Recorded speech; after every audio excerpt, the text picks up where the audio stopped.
Class 9th के सभी विद्यार्थी ध्यान दें। आज की इस क्लास के अंतर्गत वार्षिक परीक्षा की तैयारी जो हम कर रहे हैं उसके लिए साइंस का सेट डी आज हम कंप्लीट करेंगे। पिछले वीडियो में मैंने आपको सेट ए, बी और सी 3 सेट कंप्लीट करवा दिए हैं। तीनों के सॉल्यूशन भी आपको मिल गए होंगे। आज हम चौथा सेट पढ़ेंगे जिसका भी आपको फुल सॉल्यूशन मिलेगा। आपका जो पेपर है वो 75 अंक का है। वार्षिक परीक्षा में अगर आपको साइंस में 70 अंक लाना है तो पूरा वीडियो आप लास्ट तक देखें और कंप्लीट करें, भरोसा रखें, इसी में से आपका वार्षिक पेपर रहेगा।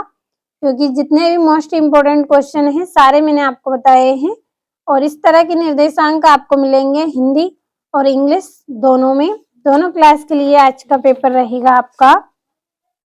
पहला प्रश्न है, सही विकल्प चुनिए। पहला है, दाब बढ़ाने पर निम्न में से किसके आयतन में कमी होती है? ठोस, द्रव, गैस। तो तीनों में कमी होती है। दूसरा है, दो या दो से अधिक परमाणुओं का समूह कहलाता है। क्या कहलाता है? अणु कहलाता है। तीसरा है, निम्न में से किसकी परमाणु संख्या अधिकतम है? तो इसका आंसर आप कंप्लीट करें। चौथा है, एक तत्व की परमाणु संख्या केंद्रक में स्थित किसकी संख्या के बराबर होती है? तो प्रोटॉन की संख्या के बराबर होती है। पांचवा है, बांध के जल में क्या होती है? स्थितिज ऊर्जा होती है। छठा है, किसी वस्तु की कार्य करने की दर कहलाती है। तो क्या कहलाती है? शक्ति कहलाती है। और यहाँ से इंग्लिश मीडियम वाले बच्चों के लिए टिक कर दिए हैं, स्क्रीनशॉट आप ले। अब बढ़ते हैं तीसरे प्रश्न की ओर। तो ये आपका तीसरा, चौथा, पांचवा प्रश्न है। और अगला प्रश्न है, रिक्त स्थान की पूर्ति कीजिए। पहला है, डेडेस एक ही तत्व के परमाणु हैं जिनकी द्रव्यमान संख्या भिन्न होती है, समस्थानिक होते हैं। दूसरा है, डेडेस सभी जीवों की मूलभूत इकाई है। तो क्या है? कोशिका। तीसरा है, श्रव्य तरंगों की परास डेडेस होती है। तो 20 से 20,000 एंगस्ट्रम। और ठोसों की अपेक्षा द्रवों में विसरण की दर होती है, अधिक होती है। और बर्फ का गलनांक 273 के होता है। और पदार्थों में संपीड्यता का गुण गैसीय अवस्था में अधिकतम होता है। और ये इंग्लिश मीडियम वाले बच्चों के लिए भी कंप्लीट कर दिए हैं। पीडीएफ अगर आपको लेना है तो वीडियो के डिस्क्रिप्शन में नंबर मिल जाएंगे, आप कॉल कर लीजिए। आपको किस तरह से पीडीएफ मिलेगी इसकी जानकारी आपको मिल जाएगी, तो कॉल आप जरूर करें। अब बढ़ते हैं अगले प्रश्न की ओर। तो आपका जो तीसरा प्रश्न है, सही जोड़ी लिखिए। पहली जोड़ी है कार्य की इकाई, तो ऐच्छिक पेशी इसकी जोड़ी रहेगी आपकी। दूसरा है रेखित पेशी, तो रेखित पेशी की जोड़ी रहेगी आपकी। तीसरी जोड़ी भरते हैं पहले। तीसरी जोड़ी है आपकी तंत्रिका ऊतक, तो तंत्रिका ऊतक की जोड़ी रहेगी आपकी न्यूरॉन। चौथी है आपकी आपकी पहली जोड़ी का यहाँ पे नंबर, कार्य की इकाई की पहली जोड़ी रहेगी आपकी ऐच्छिक पेशी, तो ये जोड़ी आपकी हो गई। दूसरी जोड़ी है आपकी रेखित पेशी, तो रेखित पेशी की जोड़ी आपकी जुल रहेगी। यहाँ पे जोड़ियों में थोड़ा सा कंफ्यूज हो गया, इसलिए आपको यहाँ पे ऊपर नीचे हो रही है जोड़ियाँ। तीसरा है आपका तंत्रिका ऊतक, तो इसका न्यूरॉन आएगा। और वेग परिवर्तन की दर, तो इसका रहेगा अश्रव्य ध्वनियाँ, तो ये चौथी जोड़ी रहेगी।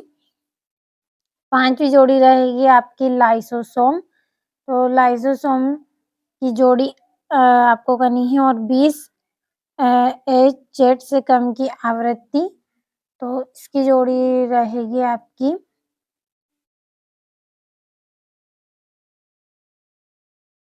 तो ये आपकी वेग परिवर्तन की दर त्वरण कहलाता है। ये आपकी पांचवी जोड़ी रहेगी इसमें। तो ये यहाँ पे आपकी जोड़ियों पे नंबर डाल दिए हैं, स्क्रीनशॉट के माध्यम से आपको कंप्लीट करना है। तो यहाँ पे भी हम जोड़ियों पे नंबर डाल लेते हैं।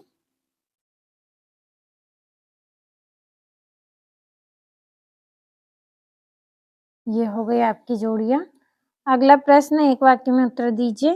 पहला है, कड़कनाथ किस जंतु की नस्ल है? इसका आंसर रहेगा मुर्गी।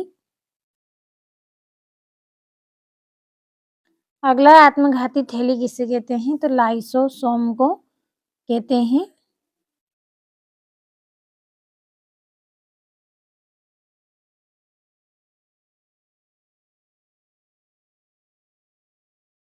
अगला है, जड़ों से जल एवं लवणों का स्रवण किस ऊतक द्वारा होता है? जाइलम के द्वारा। और वेग में प्रति सेकंड होने वाली कमी को क्या कहते हैं? तो इसको क्या बोलेंगे? मंदन। क्या बोलेंगे? मंदन। अगला है, सरल आवर्त गति का एक उदाहरण दीजिए। तो इसका आंसर रहेगा घड़ी की पेंडुलम गति।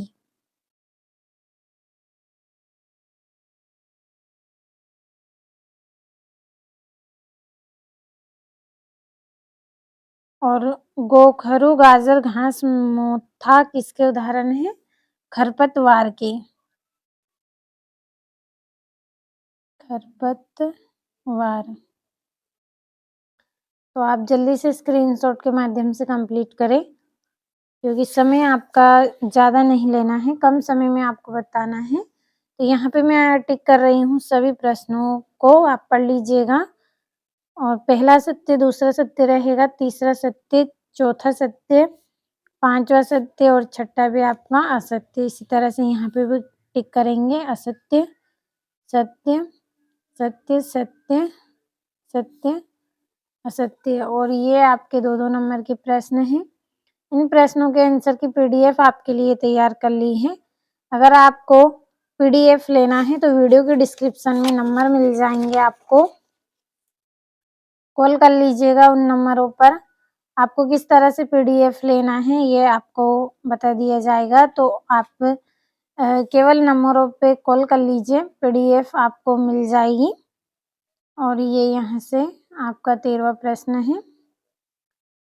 वार्षिक परीक्षा की तैयारी के लिए पूरे मोस्ट इम्पोर्टेंट क्वेश्चन दिए हैं।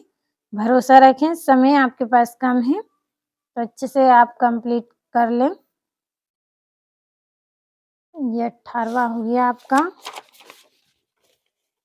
और ये यहाँ से आपका 19वां प्रश्न है।